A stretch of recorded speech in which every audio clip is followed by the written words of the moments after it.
Ceux qui me connaissent savent ma passion pour les montres connectées. Vous savez, moi je classe les montres connectées sur 3 catégories. Smart, santé et sport. Et chaque année, je vous fais des petits classements par rapport aux catégories et par rapport à votre téléphone. Aujourd'hui, on va parler des nouvelles montres Garmin. Oui, Garmin Venue 3 et Garmin Venue 3S. Aujourd'hui, j'ai la Garmin Venue 3. On va la déballer ensemble, la prendre en main ensemble. Et vous savez comment j'ai apprécié, il y a quelques temps déjà, la Garmin Venue 2 Plus, qui pour moi a fait switcher Garmin d'une montre plutôt sport santé à une montre aussi smart, car elle permettait de répondre aux SMS et aux appels. Et aujourd'hui, sur la Garmin 3, on va retrouver ce qui était possible de faire sur la Garmin 2 Plus, c'est-à-dire toutes ces parties smart. Bref, on va parler de tout ça. Je vais prendre cette montre en main pendant plusieurs semaines et je vous proposerai un test archi complet pour certainement, à la fin de l'année, mettre cette montre aussi dans mon top montre 2023. C'est parti!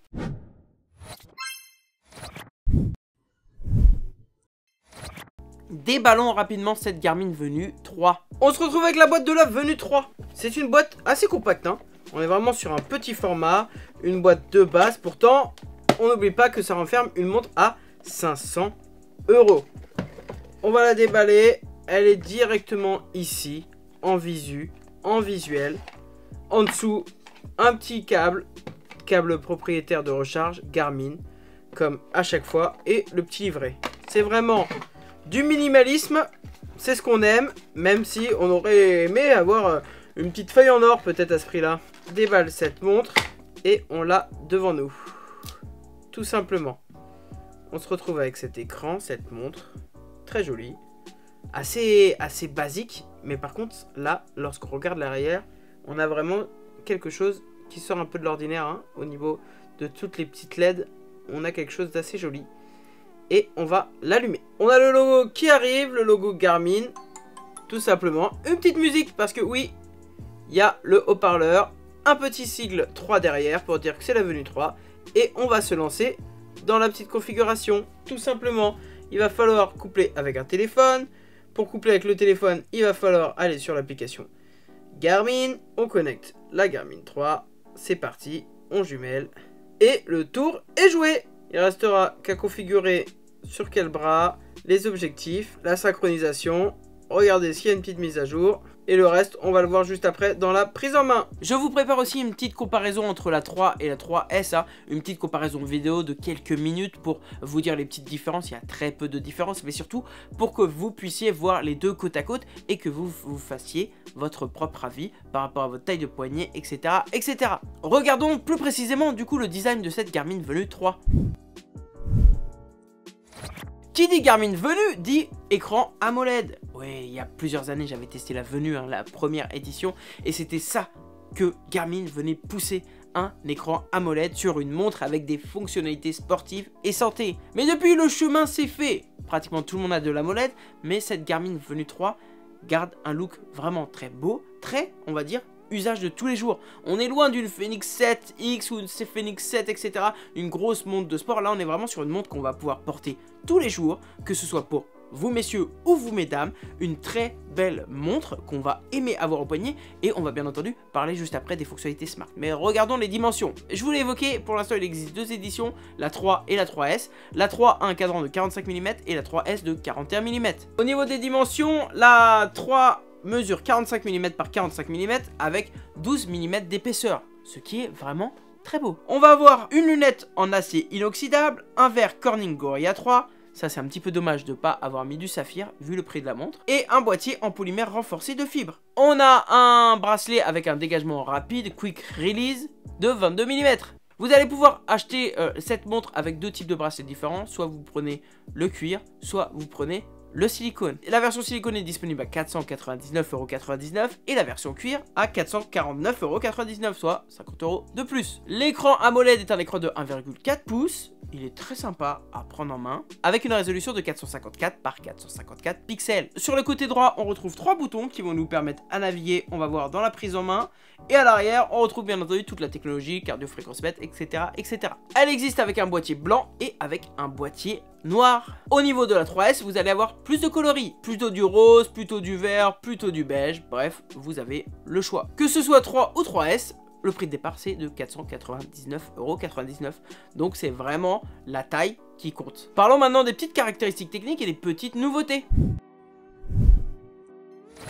Je vous l'ai évoqué, elle va reprendre des petites caractéristiques techniques, des petites choses qui étaient réservées à la base à la Garmin Venue 2 Plus et qui va faire de cette montre une montre aussi smart que la 2 Plus, c'est-à-dire un haut-parleur et un microphone. Oui, comparé à la Garmin Venue 2, je vous ferai aussi une comparaison entre la Venue 2 et la Venue 3, cette Garmin Venue va vous permettre de répondre aux SMS, enfin de dicter des SMS et de répondre aux appels. Ça va vraiment tout changer. Pourquoi tout changer? Parce qu'on est sur une montre qui va vous permettre indirectement, même directement, de répondre aux SMS et aux appels avec une autonomie jusqu'à 14 jours.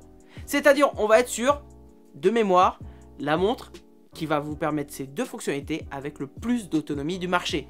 À la base, c'était la Garmin Venue 2 Plus qui vous le permettait. Là, ça va être la Venue 3 parce que 14 jours d'autonomie, c'est quand même pharaonique. On verra bien entendu dans mon test si j'arrive aux 14 jours. Si on reste sur les fonctionnalités plutôt smart, on va bien entendu toujours retrouver Garmin Pay qui va vous permettre un paiement sans contact en fonction bien entendu de vos banques. Je vous remettrai en description ou ici la liste des banques compatibles.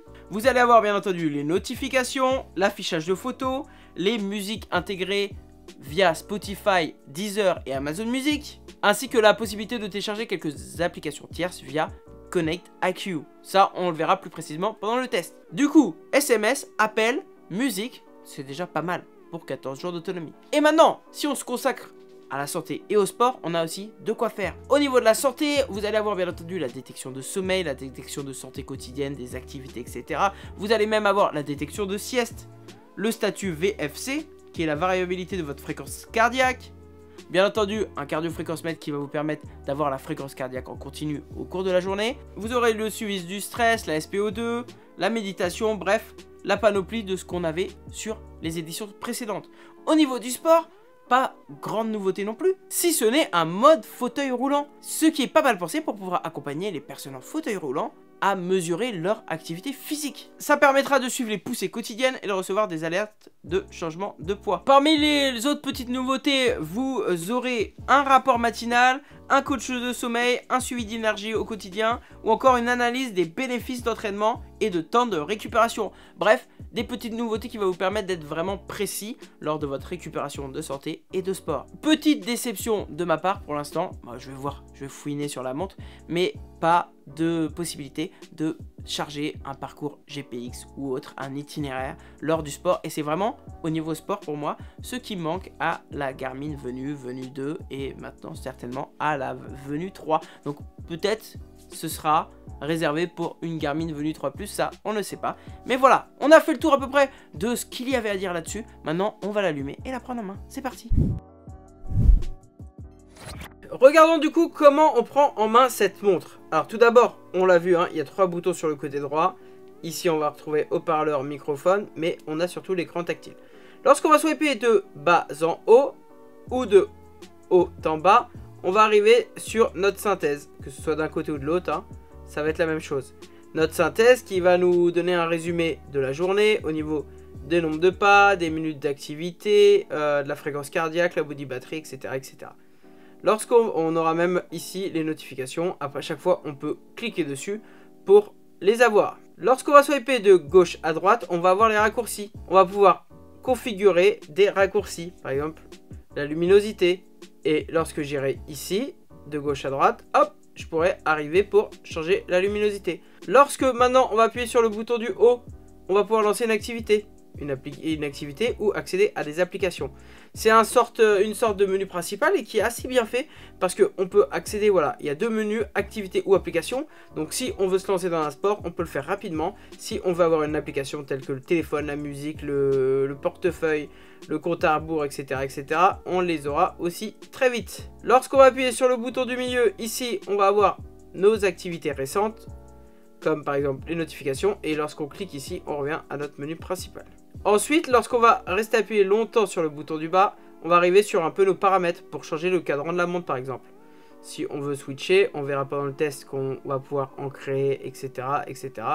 Si on veut quelque chose d'un peu plus funky, on le choisit. Lorsqu'on va rester appuyé en haut sur le bouton, en appuyant sur le bouton du haut, on va avoir les raccourcis, un peu le centre de contrôle. pour se mettre en ne pas déranger, en mode sommeil, verrouiller l'écran, le volume, la luminosité, éteindre la connexion au téléphone, etc. etc. Et lorsqu'on va rester appuyé sur le bouton à droite, ici, celui du milieu, on va avoir notre assistant vocal qui va directement, en gros, contacter notre assistant vocal de notre téléphone. Par exemple, envoie un message à Johnny. Et ça va, par exemple, pouvoir envoyer directement un message. Bon, vous l'aurez compris, cet assistant vocal va vous permettre en gros d'utiliser Siri ou Google Assistant directement depuis la montre. Voilà grosso modo comment on va naviguer dans cette montre.